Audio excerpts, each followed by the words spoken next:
सिंह साहब, उसका हश्र भी बसपा को बीएसपी भोगना आपकी पड़ा। मदद करती है बहुजन समाज पार्टी सिंह साहब, बीएसपी आपकी मदद करती है बीटी में? को बहुत सारे शारीरिक रोग होते हैं। मुझे लगता है कि किसी को नेत्र रोग होता है, किसी को सुनने का रोग होता है, और अखिलेश जी को बोलने का रोग हो गया। इस पे एक कविता सुनाऊंगा आपको। मेरी आवाज ठीक आ रही है आपको? बिल्कुल बिल्कुल, कविता लायक अच्छी आवाज आ रही है, आप सुनाइए सर। हो सही। देखिए, मैं कहूंगा कि अवसर पाकर अवसरवादी अवसर का लाभ उठाते हैं, फिर अवसर देख करते प्रहार, अवसर मिलते हट जाते हैं। ये अपने नहीं किसी के भी, बस निज स्वार्थ के साथी हैं। आप देखिए जयप्रकाश जी, पहले चाचा को कहते थे कि वो बीजेपी की बी टीम है, फिर अपने पिताजी को भी कई बार कहे कि वो तो भारतीय जनता पार्टी की भाषा बोल रहे हैं। अब बहन मायावती जी को कह रहे हैं। मुझे लगता है कि बुआ बबुआ का गठबंधन कौन किया? आपने किया। और बुआ का पैर छू के आपने क्या मैसेज दिया? आपने कहा इससे बड़ा गठबंधन देश और दुनिया में नहीं हो सकता है, अब भारतीय जनता पार्टी कहीं रहेगी नहीं। लेकिन आपको जानकारी ही नहीं, यही तो रोग है। आप ये जानते ही नहीं कि किस रोग की दवा कराना है। सबसे बड़ा कौन है? सबसे बड़ा जो है जनता है। जनता जनार्दन है। आप जनता के बीच में जाइए, अपनी आवाज जनता से कहिए। जनता से अपनी बात को आप कहेंगे नहीं, जनता को नहीं कुछ तो सिंह साहब, मानेंगे ये टीस है क्या फिर अखिलेश यादव की कि अब उनके साथ कोई नजर नहीं आ रहा है? सुभाषपा भी दूर हो गई है और बाकी लोग भी हो गए। राहुल को देख लिया, कांग्रेस के साथ भी आके देख लिया, बीएसपी के साथ भी आके देख लिए। देखिए, डूबती नाव में कौन सवार करना चाहता है जयप्रकाश जी? अगर नाव डूब रही हो तो मुझे लगता है कि हर व्यक्ति उससे पहले ही किनारा कर लेता है। आप देख रहे होंगे जब से अखिलेश यादव जी के पास समाजवादी पार्टी की कमान आई है, तब से वो नाव लगातार डूब रही है। अखिलेश यादव जी को तो स्वर्गीय मुलायम सिंह जी ने उस नाव को बहुत सजा के दी। चलिए, कीर्तिनिधि पांडे जी एक काउंटर कर रहे हैं, जल्दी से सर, जल्दी से रिएक्शन दीजिएगा, फिर मुझे सुनील जी को भी चर्चा में जोड़ना है। देखिए जयप्रकाश जी, एसएन सिंह साहब ने अच्छी कविता सुनाई, लेकिन वो अवसरवाद अपने लिए सुना रहे थे।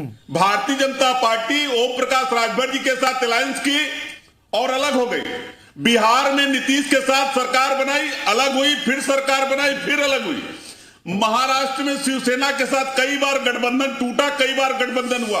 स्वार्थ में पीडीपी के साथ अलायंस करते हैं। मेघालय में कॉनराड संगमा को सबसे बड़ा भ्रष्टाचारी पार्टी बताने वाले सत्ता में जाने के लिए फिर कॉनराड संगमा के साथ सरकार बना रहे हैं। वो तो आपने भी किया ना कीर्तिनिधि जी, कांग्रेस के साथ आप रहे, कांग्रेस के साथ आप रहे, बीएसपी के साथ आप रहे, सुभाषपा के साथ आप रहे। अभी ये भारतीय जनता पार्टी के लोग अवसरवाद समझाएंगे जयप्रकाश जी। ये लोग पक्के अवसरवादी हैं।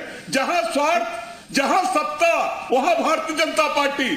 कॉनराड संगमा का भ्रष्टाचार खत्म हो गया। ठीक है, मैं लौट रहा हूं। मैं एक रिएक्शन में सुनील जी का, फिर अजीत का रुख करूंगा। सुनील जी, ये टीस क्या है? क्योंकि आप लोग भी दूर चले गए इनसे। ये अखिलेश यादव ने क्यों क्या, इसके मायने क्या मानते हैं आप? देखिए जयप्रकाश जी, माननीय अखिलेश यादव जी दिशाविहीन हो चुके हैं। आज उत्तर प्रदेश ही केंद्र की दिशा को तय करने का काम करता है। उत्तर प्रदेश के दल जो इनको सबसे ज्यादा सीटें दिलाने का काम कर सकते हैं, जो इनके साथ संगठन बनाकर गठबंधन करके इनको केंद्र में अधिक से अधिक सीटें पहुंचने का लक्ष्य रख सकते हैं, मगर उन्हीं को ये बी टीम बताते हैं। चाहे कानून को लेकर पुलिस कार्रवाई करे तो खराब, ना करे तो खराब। तो इनको आज यही नहीं समझ में आ रहा है, ये हताशा में बोल रहे हैं कि हम बयान क्या दें, क्योंकि उत्तर प्रदेश में समाजवादी पार्टी की 4 बार सरकार रही। इनकी सरकार के रहते उत्तर प्रदेश की जनता ने सब कुछ देख लिया, तो अब इसलिए आंध्र प्रदेश भागने का काम कर रहे हैं, कहीं पश्चिम बंगाल भागने का काम कर रहे हैं, कहीं तमिलनाडु भागने का काम कर रहे हैं। तो अब उत्तर प्रदेश की जनता इनके जो वादे करते थे, इनके वादों से पूरी तरीके से इनके वादे जो पूरे नहीं कर पाए वो जान चुकी है। अब ये इनकी ना कोई दिशा रह चुकी है, ना तो कोई इनकी नीति रह चुकी है। ये लोगों को भटकाने के लिए, लोगों को बहकाने के लिए इस तरीके का बयान दे रहे हैं। अब इनके पास कुछ बचा नहीं है, क्योंकि इनकी हाँ में हाँ अगर कोई मिला देता है तो वो इनका होता है, और गलत को जो अगर कोई सही कह दे तो ये यानी ये बिल्कुल सुभाषपा की ओर से भी यही कहा गया था कि वो इसी दफ्तर से नहीं निकले। अजीत कुछ कह रहे थे। अजीत, देखिए बिल्कुल जेपी, मैं यही कह रहा था कि देखिए गठबंधन उत्तर प्रदेश में लगातार हुए। अखिलेश यादव लगातार राहुल गांधी के साथ, बीएसपी के साथ, उसके बाद ओम प्रकाश राजभर के साथ। लेकिन तीनों ही गठबंधन उनके ज्यादा दिन चले नहीं और फेल हो गए। लेकिन जो बात कीर्ति निधि पांडे जी कह रहे थे समाजवादी पार्टी की तरफ से कि बीजेपी भी गठबंधन लगातार कर रही है, लेकिन बीजेपी गठबंधन करके सफल हो जाती है, समाजवादी पार्टी गठबंधन करके असफल हो जाती है। लेकिन उत्तर प्रदेश में देखिए, उत्तर प्रदेश में कहा जाता है कि जो यूपी जीतेगा उसके लिए दिल्ली की जीत का रास्ता साफ हो जाएगा।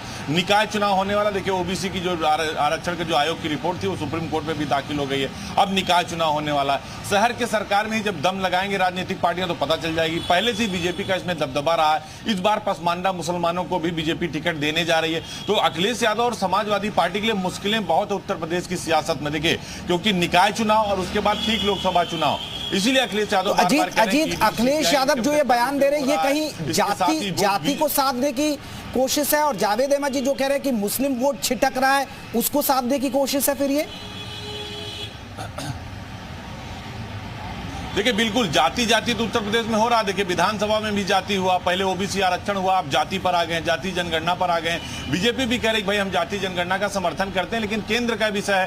केशव मौर्य, संजय निषाद, आशीष पटेल सभी जो बीजेपी के सहयोगी दल हैं और बीजेपी के मिनिस्टर वो सब ये कह चुके हैं। तो देखिए उत्तर प्रदेश में जाति से बाहर आप नहीं आ सकते, और अखिलेश यादव को यही डर सता रहा। देखिए उत्तर प्रदेश में अब आपको सर्वाइव करने के लिए 50+% वोट चाहिए, 50% से अधिक वोट चाहिए। वो जमाना अब चला गया कि 30% पाकर वोट शेयर पाकर सरकार बना लेते थे। तो यही बात अखिलेश यादव बताने की कोशिश कर रहे हैं, अपने वोट बैंक को रोकने की कोशिश कर रहे हैं।